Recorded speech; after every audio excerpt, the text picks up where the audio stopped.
عذاب قبر۔ قبر میں ایمانداروں کے لیے نعمتیں ہیں اور برے لوگوں کے لیے عذاب ہے۔ وَلَوْ تَرَىٰ إِذْ يَتَوَفَّى الَّذِينَ كَفَرُوا الْمَلَائِكَةُ يَضْرِبُونَ وُجُوهَهُمْ وَأَدْبَارَهُمْ وَذُوقُوا عَذَابَ الْحَرِيقِ۔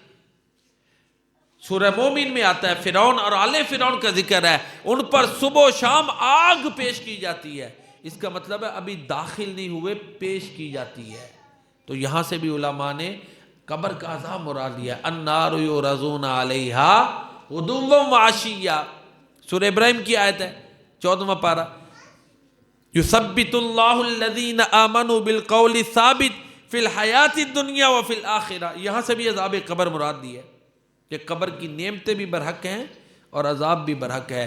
ہمارے پیارے نبی جناب محمد مصطفیٰ صلی اللہ علیہ وآلہ وسلم ایک دعا ہر نماز میں سلام پھیرنے سے پہلے پڑھتے تھے، اس میں قبر کے عذاب سے پناہ مانگتے تھے۔ اللہم انی اعوذ بک من عذاب القبر، اعوذ بک من عذاب جہنم، اعوذ بک من فتنۃ المسیح الدجال، اعوذ بک من فتنۃ المحیا والممات، اللہم انی اعوذ بک من المأثم والمغرم۔ یہ دعا آپ پڑھتے تھے سلام پھیرنے سے پہلے۔